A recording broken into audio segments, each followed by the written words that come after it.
تلك الرسل فضلنا بعضهم على بعض منهم من كلم الله ورفع بعضهم درجات وآتينا عيسى ابن مريم البينات وأيدناه بروح القدس ولو شاء الله ما اقتتل الذين من بعدهم من بعد ما جاءتهم البينات ولكن اختلفوا فمنهم من آمن ومنهم من كفر ولو شاء الله ما اقتتلوا ولكن الله يفعل ما يريد يا أيها الذين آمنوا أنفقوا مما رزقناكم من قبل أن يأتي يوم لا بيع فيه ولا خلة ولا شفاعة والكافرون هم الظالمون الله لا إله إلا هو الحي القيوم لا تأخذه سنة ولا نوم له ما في السماوات وما في الأرض من ذا الذي يشفع عنده إلا بإذنه يعلم ما بين أيديهم وما خلفهم ولا يحيطون بشيء من علمه إلا بما شاء وسع كرسيه السماوات والأرض ولا يؤوده حفظهما وهو العلي العظيم لا إكراه في الدين قد تبين الرشد من الغي فمن يكفر بالطاغوت ويؤمن بالله فقد استمسك بالعروة الوثقى لا انفصام لها والله سميع عليم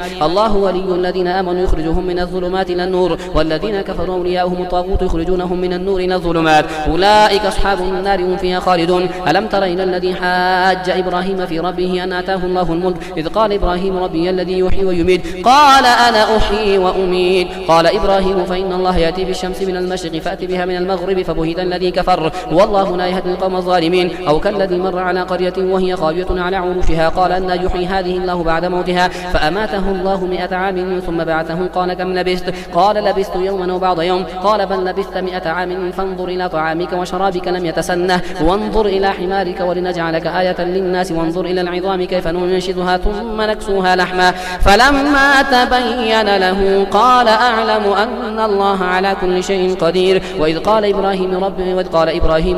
قال إبراهيم رب أرني كيف تحيي الموتى قال أولم تؤمن قال بلى ولكن ليطمئن قلبي قال فخذ 4 من الطير فصرهن إليك ثم اجعل على كل جبل منهن جزءا ثم ادعهن يأتينك سعيا واعلم أن الله عزيز حكيم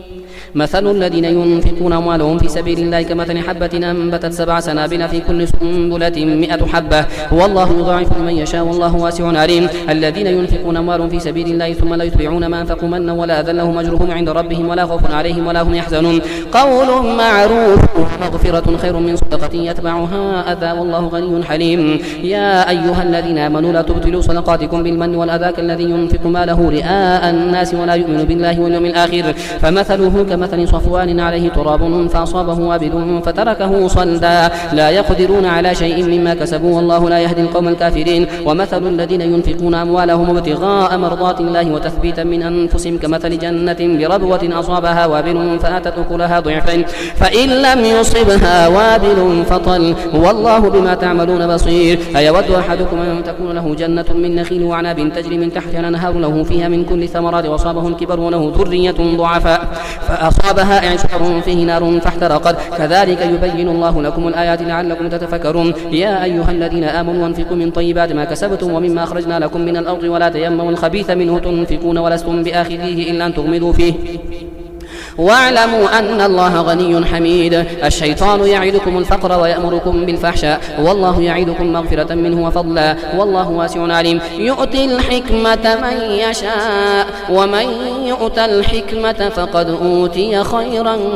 كثيرا وما يذكر إلا أولو الألباب وما أنفقتم من نفقة أو نذرتم من نذر فإن الله يعلمه وما للظالمين من أنصار إن تبدوا الصدقات فنعما هي وإن تخفوها وتؤتوها الفقراء فهو خير لكم ويكفر عنكم من سيئاتكم والله ما تعملون خبير ليس عليك هداهم ولكن الله يهدي من يشاء وما تنفقوا من خير فلأنفسكم وما تنفقون إلا ابتغاء وجه الله وما تنفقوا من خير يوفى إليكم وأنتم لا تظلمون للفقراء الذين أحصروا في سبيل الله لا يستطيعون ضربا في الأرض يحسبهم الجاهل أغنياء من التعفف تعرفهم بسيماهم لا يسألون الناس إلحافا وما تنفقوا من خير فإن الله به عليم الذين ينفقون أموالهم بالليل والنهار سرا علانية فلهم أجرهم عند ربهم ولا خوف عليهم ولا هم يحزنون. الذين يأكلون الربا لا يقومون إلا كما يقوم الذي يتخبطه الشيطان من المس، ذلك بأنهم قالوا إنما البيع مثل الربا وأحل الله البيع وحرم الربا، فمن جاءه موعظة من ربه فانتهى فله ما سلف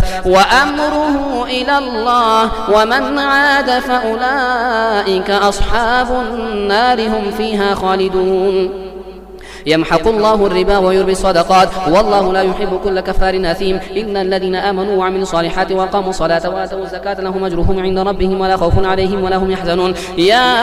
أيها الذين آمنوا اتقوا الله وذروا ما بقي من الربا إن كنتم مؤمنين، فإن لم تفعلوا فأذنوا بحرب من الله ورسوله وإن تبتم فلكم رؤوس أموالكم لا تظلمون ولا تظلمون، وإن كان ذو عسرة فنظرة إلى ميسرة وأن تصدقوا خير لكم إن كنتم تعلمون. واتقوا يوما ترجعون فيه إلى الله ثم توفى كل نفس ما كسبت وهم لا يظلمون. يا أيها الذين آمنوا إذا تداينتم بدين إلى أجل مسمى فاكتبوه وليكتب بينكم كاتب بالعدل ولا يأب كاتب أن يكتب كما علمه الله فليكتب وليملل الذي عليه الحق وليتق الله ربه ولا يبخس منه شيئا، فإن كان الذي عليه الحق سفيها أو ضعيفا أو لا يستطيع أن يمله فليملل وليه بالعدل واستشهدوا شهيدين من رجالكم فإن لم يكونا رجلين فرجل وامرأتان ممن ترضون من الشهداء أن تضل إحداهما فتذكر إحداهما الأخرى ولا يأبى الشهداء إذا ما دعوا ولا تسأموا أن تكتبوه صغيرا أو كبيرا إلى أجله ذلك مقسط عند الله وأقوموا لشهادة وأدنى ألا ترتابوا إلا أن تكون تجارة حاضرة تديرونها بينكم فليس عليكم جناح ألا تكتبوها وأشهدوا إذا تبايعتم ولا يضار كاتب ولا شهيد وإن تفعلوا فإنه فسوق بكم واتقوا الله ويعلمكم الله والله بكل شيء عليم. وإن كنتم على سفر ولم تجدوا كاتبا فرهان مقبوضة فإن أمن بعضكم بعضا فليؤدي الذي اؤتمن أمانته وليتق الله ربه ولا تكتموا الشهادة ومن يكتمها فإنه آثم قلبه والله بما تعملون عليم. لله ما في السماوات وما في الأرض وإن تبدوا ما في أنفسكم أو تخفوه يحاسبكم به الله فيغفر لمن يشاء ويعذب من يشاء والله على كل شيء قدير. آمن الرسول بما أنزل إليه من ربه والمؤمنون كل آمن بالله وملائكته وكتبه ورسله لا نفرق بين أحد من رسله وقالوا سمعنا وأطعنا غفرانك ربنا وإليك المصير. لا يكلف الله نفسا إلا وسعها لها ما كسبت وعليها ما اكتسبت ربنا لا تؤاخذنا إن نسينا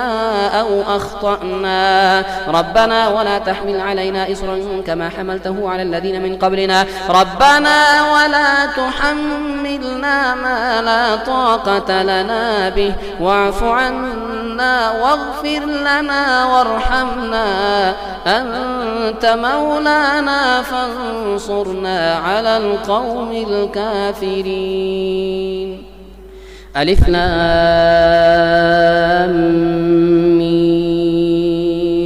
الله لا إله إلا هو الحي القيوم نزل عليك الكتاب بالحق مصدقا لما بين يديه وأنزل التوراة والإنجيل من قبل هدى للناس وأنزل الفرقان إن الذين كفروا بآيات الله لهم عذاب شديد والله عزيز ذو انتقام. إن الله لا يخفى عليه شيء في الأرض ولا في السماء هو الذي يصوركم في الأرحام كيف يشاء لا إله إلا هو العزيز الحكيم. هو الذي أنزل عليك الكتاب منه آيات محكمات هن أم الكتاب وأخر متشابهات فأما الذين في قلوبهم زيغ فيتبعون ما تشابه منه ابتغاء الفتنة وابتغاء تأويله وما يعلم تأويله إلا الله والراسخون في العلم يقولون آمنا به كل من عند ربنا وما يذكر إلا أولو الألباب. ربنا لا تزغ قلوبنا بعد إذ هديتنا وهب لنا من لدنك رحمة إنك أنت الوهاب. ربنا إنك جامع الناس ليوم لا ريب فيه إن الله لا يخلف الميعاد. إن الذين كفروا لن تغني عنهم أموالهم ولا أولادهم من الله شيئا وأولئك هم وقود النار كدأب آل فرعون والذين من قبلهم كذبوا بآياتنا فأخذهم الله بذنوبهم والله شديد العقاب قل للذين كفروا ستغلبون وتحشرون إلى جهنم وبئس المهاد قد كان لكم آية في فئتين التقتا فئة تقاتل في سبيل الله وأخرى كافرة يرونهم مثليهم رأي العين والله يؤيد بنصره من يشاء إن في ذلك لعبرة لأولي الأبصار زين للناس حب الشهوات من النساء والبنين والقناطير المقنطرة من الذهب والفضة والخيل المسومة والأنعام والحرث ذلك متاع الحياة الدنيا والله عنده حسن المآب قل أنبئكم بخير من ذلكم للذين اتقوا عند ربهم جنات تجري من تحتها الأنهار خالدين فيها وأزواج مطهرة ورضوان من الله والله بصير بالعباد الذين يقولون ربنا إننا آمنا فاغفر لنا ذنوبنا وقنا عذاب النار الصابرين والصادقين والقانتين والمنفقين والمستغفرين بالأسحار شهد الله أنه لا إله إلا هو والملائكة وأولو العلم قائما بالقسط لا إله إلا هو العزيز الحكيم إن الدين عند الله الإسلام وما اختلف الذين أوتوا الكتاب إلا من بعد ما جاءهم العلم بغيا بينهم ومن يكفر بآيات الله فإن الله سريع الحساب فإن حاجوك فقل أسلمت وجهي لله ومن اتبعن وقل للذين أوتوا الكتاب والأميين أأسلمتم فإن أسلموا فقد اهتدوا وإن تولوا فإنما عليك البلاغ والله بصير بالعباد إن الذين يكفرون بآيات الله ويقتلون النبيين بغير حق ويقتلون الذين يأمرون بالقسط من الناس فبشرهم بعذاب أليم أولئك الذين حبطت أعمالهم في الدنيا والآخرة وما لهم من ناصرين ألم تر إلى الذين أوتوا نصيبا من الكتاب يدعون إلى كتاب الله ليحكم بينهم ثم يتولى فريق منهم وهم معرضون ذلك بأنهم قالوا لن تمسنا النار إلا أياما معدودات وغرهم في دينهم ما كانوا يفترون فكيف إذا جمعناهم ليوم لا ريب فيه ووفيت كل نفس ما كسبت وهم لا يظلمون قل اللهم مالك الملك تؤتي الملك من تشاء وتنزع الملك ممن تشاء وتعز من تشاء وتذل من تشاء بيدك الخير إنك على كل شيء قدير تولج الليل في النهار وتولج النهار في الليل وتخرج الحي من الميت وتخرج الميت من الحي وترزق من تشاء بغير حساب لا يتخذ المؤمنون الكافرين أولياء من دون المؤمنين ومن يفعل ذلك فليس من الله في شيء إلا أن تتقوا منهم تقاه ويحذركم الله نفسه وإلى الله المصير قل إن تخفوا ما في صدوركم أو تبدوه يعلمه الله ويعلم ما في السماوات وما في الأرض والله على كل شيء قدير يوم تجد كل نفس ما عملت من خير محضرا وما عملت من سوء تود لو أن بينها وبينه أمدا بعيدا ويحذركم الله نفسه والله رؤوف بالعباد قل إن كنتم تحبون الله فاتبعوني يحببكم الله ويغفر لكم ذنوبكم والله غفور رحيم أطيعوا الله والرسول فإن تولوا فإن الله لا يحب الكافرين إن الله اصطفى آدم ونوحا وآل إبراهيم وآل عمران على العالمين ذرية بعضها من بعض والله سميع عليم إذ قالت امرأة عمران رب إني نذرت لك ما في بطني محررا فتقبل مني إنك أنت السميع العليم فلما وضعتها قالت رب إني وضعتها أنثى والله أعلم بما وضعت وليس الذكر كالأنثى وإني سميتها مريم وإني أعيذها بك وذريتها من الشيطان الرجيم فتقبلها ربها بقبول حسن وأنبتها نباتا حسنا وكفلها زكريا كلما دخل عليها زكريا المحراب وجد عندها رزقا قال يا مريم أنى لك هذا قالت هو من عند الله إن الله يرزق من يشاء بغير حساب هنالك دعا زكريا ربه قال رب هب لي من لدنك ذرية طيبة إنك سميع الدعاء فنادته الملائكة الملائكة وهو قائم يصلي في المحراب أن الله يبشرك بيحيى مصدقا بكلمة من الله وسيدا وحصورا ونبيا من الصالحين. قال رب أنى يكون لي غلام وقد بلغني الكبر وامرأتي عقر. قال كذلك الله يفعل ما يشاء. قال رب اجعل لي آية. قال آيتك ألا تكلم الناس 3 أيام إلا رمزا واذكر ربك كثيرا وسبح بالعشي والإبكار. وإذ قالت الملائكة يا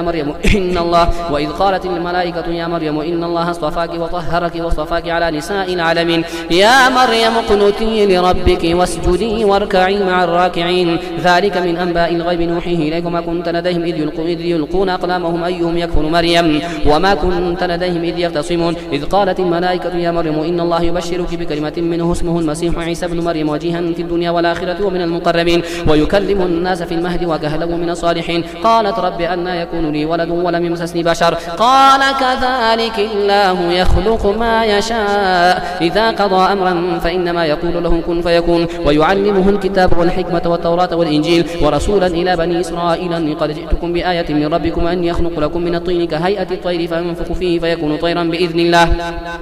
وأبرئ الأكمه والأبرص وأحيي الموتى بإذن الله وأنبئكم بما تأكلون وما تدخرون في بيوتكم إن في ذلك لآية لكم إن كنتم مؤمنين ومصدقا لما بين يدي من التوراة ولأحل لكم بعض الذي حرم عليكم وجئتكم بآية من ربكم فاتقوا الله وأطيعون إن الله ربي وربكم فاعبدوه هذا صراط مستقيم. فلما أحس عيسى منهم الكفر قال من أنصاري إلى الله قال الحواريون نحن أنصار الله آمنا بالله واشهد بأننا مسلمون. ربنا آمنا بما أنزلت واتبعنا الرسول فاكتبنا مع الشاهدين. ومكروا ومكر الله والله خير الماكرين. إذ قال الله يا عيسى إني متوفيك ورافعك إلي ومطهرك من الذين كفروا وجاعل الذين اتبعوك فوق الذين كفروا إلى يوم القيامة ثم إلي مرجعكم فاحكم بينكم فيما كنتم فيه تختلفون. فأما الذين كفروا فأعذبهم عذابا شديدا في الدنيا والآخرة وما لهم من ناصرين. وأما الذين آمنوا وعملوا الصالحات فيوفيهم أجورهم والله لا يحب الظالمين. ذلك نتلوه عليك من الآيات وذكر الحكيم. إن مثل عيسى عند الله كمثل آدم خلقه من تراب ثم قال له كن فيكون. الحق من ربك فلا تكن من الممترين. فمن حاجك فيه من بعد ما جاءك من العلم فقل تعالوا ندعو أبناءنا وأبناءكم ونساءنا ونساءكم وأنفسنا وأنفسكم ثم نبتهل فنجعل لعنة الله على الكاذبين. إن هذا لهو القصص الحق وما من إله إلا الله وإن الله لهو العزيز الحكيم. فإن تولوا فإن الله عليم بالمفسدين. قل يا أهل الكتاب تعالوا إلى كلمة سواء بيننا وبينكم أن لا نعبد إلا الله ولا نشرك به شيئا ولا يتخذ بعضنا بعضا أربابا من دون الله. فإن تولوا فقولوا اشهدوا بأننا مسلمون. يا أهل الكتاب لم تحاجون في إبراهيم وما أنزلت التوراة والإنجيل إلا من بعده فلا تعقلون.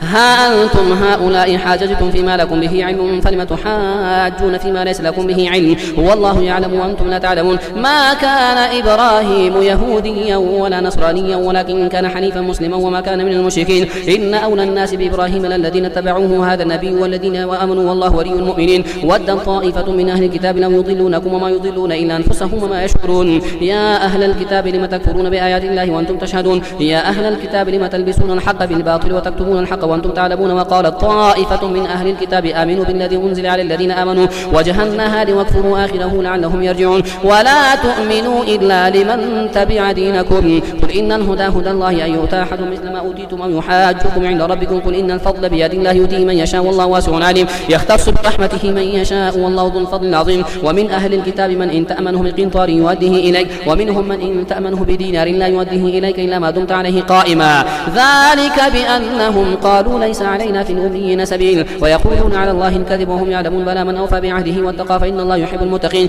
إن الذين يشترون بعهد الله وإيمانهم ثمنا قليلا أولئك لا خلاق لهم في الآخرة ولا يكلمهم الله ولا ينظر إليهم يوم القيامة ولا يزكيهم ولهم عذاب أليم. وإن منهم لفريقا يلوون ألسنتهم بالكتاب لتحسبوه من الكتاب وما هو من الكتاب ويقولون هو من عند الله وما هو من عند الله ويقولون على الله الكذب وهم يعلمون. ما كان لبشر أن يؤتيه الله الكتاب والحكم والنبوة ثم يقول للناس كونوا عبادا لي من دون الله ولكن كونوا ربانيين بما كنتم تعلمون الكتاب وبما كنتم تدرسون. ولا يأمركم أن تتخذوا الملائكة والنبيين أربابا أيأمركم بالكفر بعد إذ أنتم مسلمون وإذ أخذ الله ميثاق النبيين لما آتيتكم من كتاب وحكمة ثم جاءكم رسول مصدق لما معكم لتؤمنن به ولتنصرنه قال أأقررتم وأخذتم على ذلكم إصري قالوا أقررنا قال فاشهدوا وأنا معكم من الشاهدين فمن تولى بعد ذلك فأولئك هم الفاسقون فغير دين الله يبغون وله أسلم من في السماوات والأرض طوعا وكرها وإليه يرجعون قل آمنا بالله وما أنزل علينا وما أنزل على إبراهيم وإسماعيل وإسحاق ويعقوب والأسباط وما أوتي موسى وعيسى والنبيون من ربهم لا نفرق بين أحد منهم ونحن له مسلمون ومن يبتغي غير الإسلام دينا فلن يقبل منه وهو في الآخرة من الخاسرين كيف يهدي الله قوما كفروا بعد إيمانهم وشهدوا أن الرسول حق وجاءهم البينات والله لا يهدي القوم الظالمين أولئك جزاؤهم أن عليهم لعنة الله والملائكة والناس أجمعين خالدين فيها لا يخفف عنهم العذاب ولا هم ينظرون إلا الذين تابوا من بعد ذلك واصلحوا فإن الله غفور رحيم إن الذين كفروا بعد إيمانهم ثم ازدادوا كفرا لن تقبل توبتهم وأولئك هم الضالون إن الذين كفروا وماتوا وهم كفار فلن يقبل من أحدهم ملء الأرض ذهبا ولو افتدى به أولئك لهم عذاب أليم وما لهم من ناصرين